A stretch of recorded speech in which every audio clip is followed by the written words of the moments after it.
FPV drone strapped with shape-charged warheads usually goes after the back section of the tank. But this Ukrainian drone operator was going for something a bit harder, the open hatch on the abandoned tank.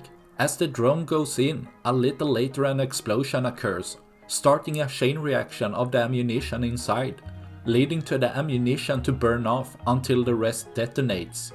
While not filled with ammunition, the turret just popped off the chassis, but more importantly it completely destroys the tank, leaving one less for tomorrow with the help of Ukraine's skilled drone operators. That's all I had for this video. Please like and subscribe for more. Thanks for watching.